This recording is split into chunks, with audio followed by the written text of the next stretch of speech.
Before we get started here today, my dad passed away this morning at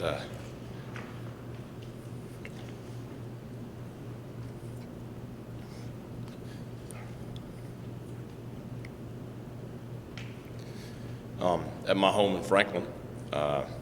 It's the home I grew up in. He was with my mom. I was able to see him last night. One of the last conscious things he did this weekend was watch our team play against State. And, my dad taught me how to throw a football when I was a kid. He taught me how to shoot a basketball. He was the one that instilled a work ethic and a tough mindset in me at a young age and how I did things. He taught me how to care about people. He taught me how to see people for who they were on the inside and not judge them by the way they were on the outside. He was a good dad, and he was a good man.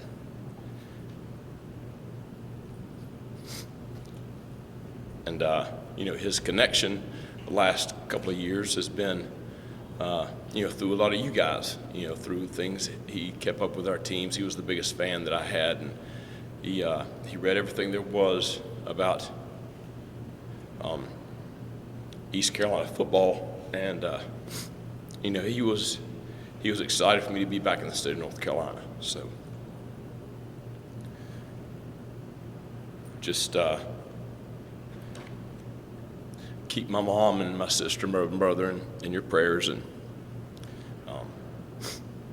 he was at peace this morning when he passed, and after seeing him last night, it was time. So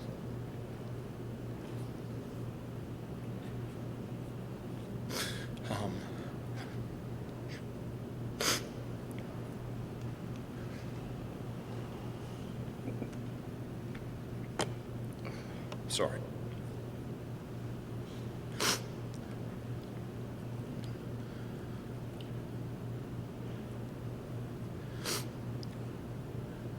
With all that, though,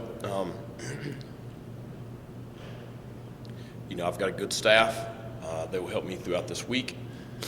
My focus is going to be on our players here, and then on Mom and our family back home.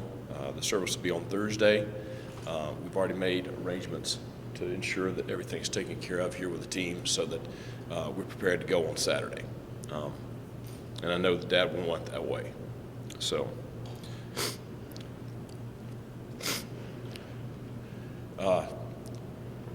this past weekend, obviously we're disappointed with the loss.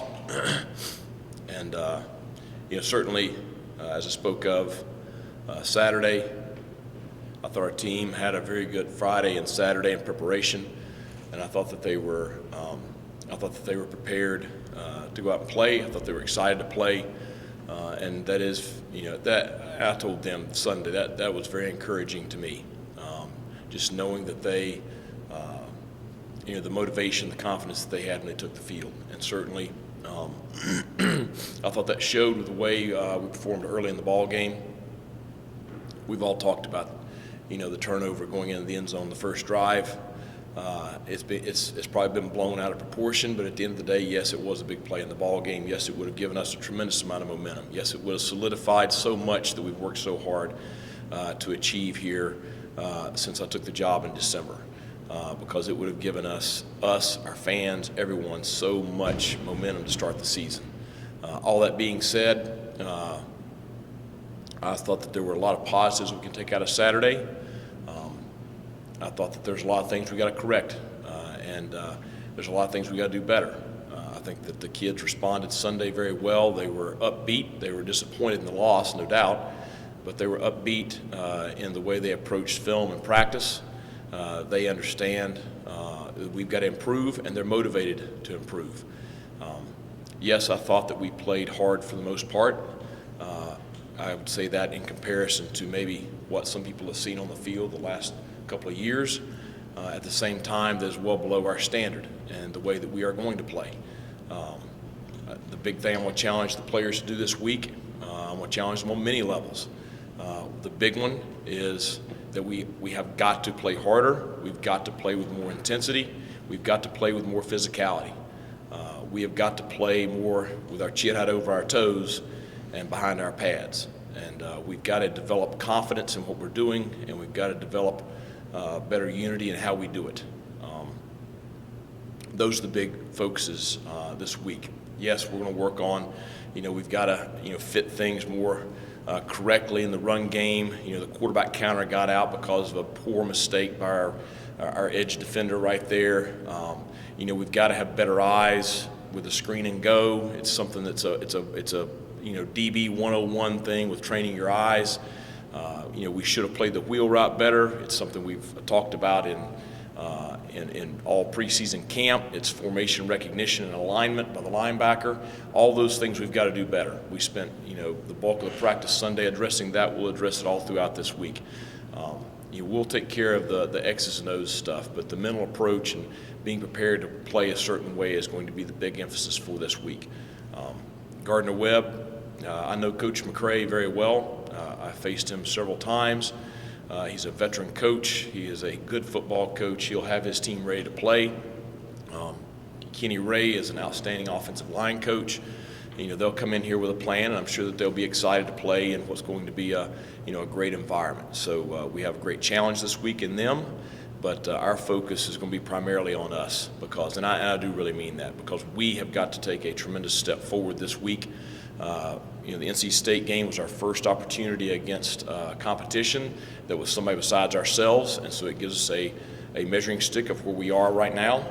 And I think what you saw Saturday was a veteran, well-developed roster in a program that has had stability for 7+ years, and that's what it should look like. And I think that what we saw was a young roster in a first year under a new head coaching staff. And so that's where we are right now, and we look forward to improving drastically not only this week but every week throughout this year. Questions about NC State or Gardner-Webb? You've already got a tough week, hurricane coming through as well. Do you have contingency plans for the team? Do they stay here? Do you move them? Our administration's following it and tracking it, obviously.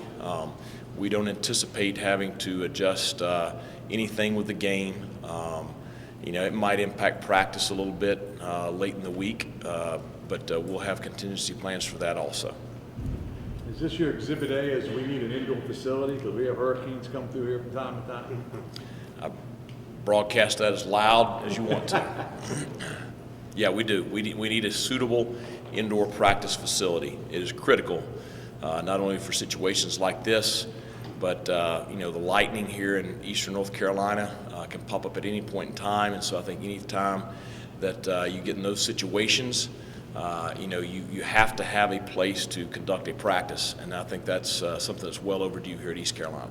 Coach, there's an old saying that teams get so much better from game 1 to game 2. Right. In your experience and your past game 1s to 2s, is that Right. the case? Absolutely. And it's for all those reasons we just talked about.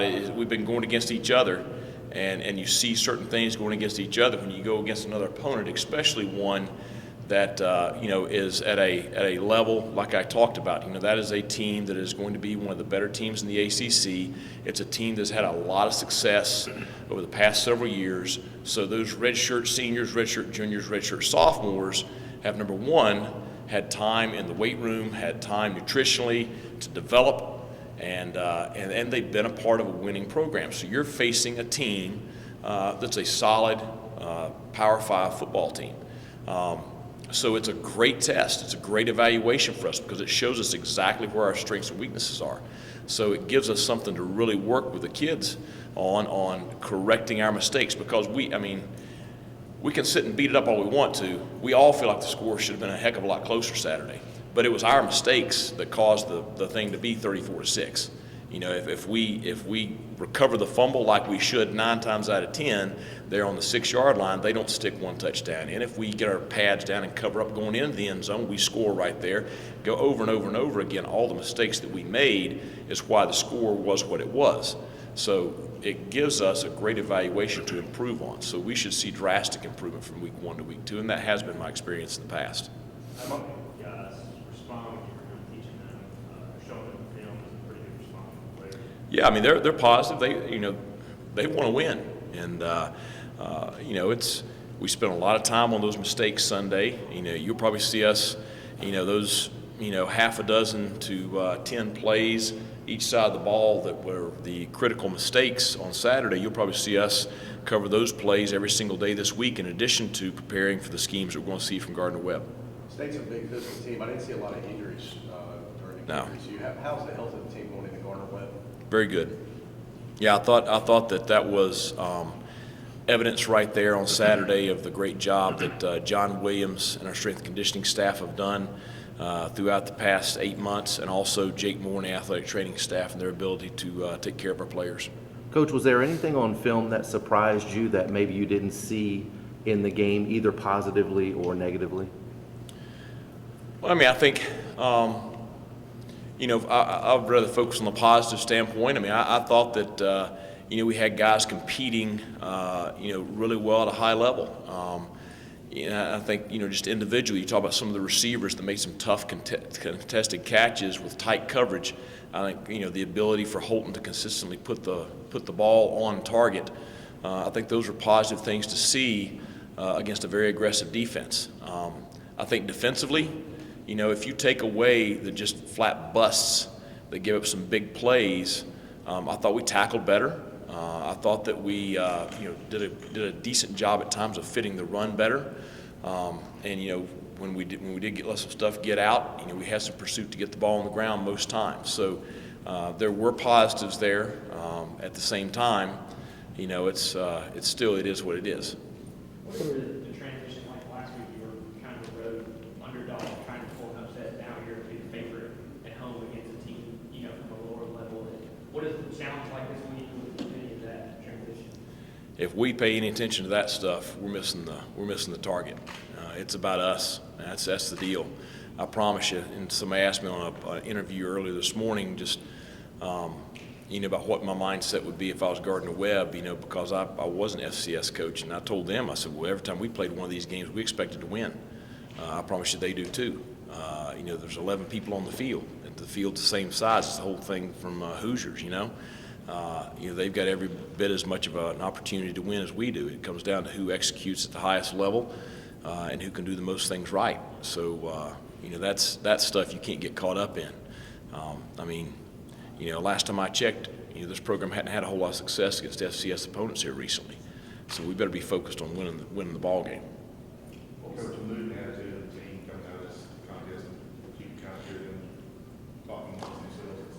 Well, I think it's just what we talked about earlier. I think they were motivated on Saturday to go out and play at a high level and win. They're disappointed not to get the win. They're very motivated to improve this week. I think that there's nobody hanging their head. There's no negative body language. There's no, griping in the locker. You don't see that stuff. You see guys that are very locked into what we're doing. I think that they see the hope and they believe in what we're doing. And I think they're committed to, getting this turned around, no different than we were a week ago. I said it on Saturday. If everybody loses all their excitement about this because we lost a tough road game to a good opponent, they weren't real excited to begin with. We've got a chance to have a special year. We got a chance to, get things headed in the right direction, and our big focus is on the biggest game of the year we have, and that's Gardner-Webb. Thanks. The running game, how does that improve? It's got to. I think there's a couple of things. I think number one, our offensive line has to continue to develop schematically. When I say that, I mean assignment-wise, they've got to be on the same page. Their fundamentals have to continue to improve. We've got to get more of a downhill approach to our fundamentals. and get out of playing so sideways like we did on Saturday. And our running backs have got to understand, when you can't block everybody. If the other team is doing their job, they're going to have a free hat at the point of contact. That's just it. I'm accustomed to our running backs running through that free hitter at the point of contact. We wear shoulder pads too. So, we've got to be able to do our job at the running back position and not just go down with the first hit. We got to be able to break contact, and yards after contact are very important. You had some true freshmen in play. What's your philosophy on the redshirt rules now with the 4 games? Going forward, you evaluate as you go. How do you figure out who you're going to redshirt as you go on through this season? First off, I think it's a really good rule for college football. I think it allows you to you get some guys some experience. It allows you to see where they are early on. It allows you to have depth without sacrificing a year of eligibility. I remember in 2016, we had our quarterback go down in game 10. It was an injury that was, going to be a 3-week injury or so, and we're making a run at the national championship, and we had to burn the red shirt of a freshman quarterback for 2 games. That's a travesty. So, was it worth it then? Yeah, absolutely it was. We won both games that he played in, and then the starter came back. But you look at the rule now, he would have been able to retain his red shirt. So I think it's a great rule. Our philosophy on redshirting is this: if they're good enough to play, they'll play. We're always going to do what's best for the student athlete, in that we're going to maximize his eligibility, because they only have so many games to play in during their career, and you're much better off playing them an older, when they're 21, 22 years old, than they are if they're 18. That being said, if they can go out there and play significant reps, Jaquan McMillan's a great example. I think he's a special young man in a special situation, in that he's good enough to play right now, and the stage isn't too big for him. And so, he's a guy that's going to play. We're going to evaluate the 4-game rule weekly. And you'll see us be very cautious with guys early in the year, because I think the biggest area of need is probably going to be late in the year. And if you can have a guy that can come in and sub for a couple of ball games late in the year and still redshirt, I think that's a real positive thing for us and for the student athlete. Going off that, hey, is he a guy that would like to redshirt as a sophomore, or is that still I think right now, with where he is and where our offensive line is, I would say yes, because I think he could benefit from the year with Big John. He was kind of robbed of that last year because of necessity. So I think it would be a good thing for him and a good thing for our program if we could. That being said, we got to see how everything plays out. Right now he's practicing hard every day and preparing. He's an important part of our program. Looks like Gardner-Webb has a few running backs that play like guys in the backfield. What do you expect from their offense, maybe scheme-wise, or is that key to stopping them, or something else? I think you'll see them, no matter what the personnel grouping they have in the ball game, you'll see them in a lot of 2-back formations. Certainly the senior running back Cagle has had some big moments for them over the years. They ran for, I think, 160 yards or so on Saturday. And he has solid ability. I think that you look at kind of what it looked like their game plan was on Saturday. I think we'll probably see something similar this week. Their receivers, they have 3 receivers that are 6'4" and 210 pounds plus. I'm sure that they're going to try to run the ball effectively and take their shots down the field with those big receivers. That's what I would do if I was them. But schematically on defense, they are a 3-down front, which is, we saw a 3-down front last week. It's a little bit different, a little more variety to it than what we saw last week. But still, they're going to move around and stunt and stuff like that, and they're going to challenge us. So we're going to have to be really sound with communication up front and how we pick things up. So I think it's, like I said, Coach McCray will have a solid game plan coming in here, and I'm sure that they expect to come in here and have some success. So we're going to have to be ready to go. Anything else? Okay, thanks a lot.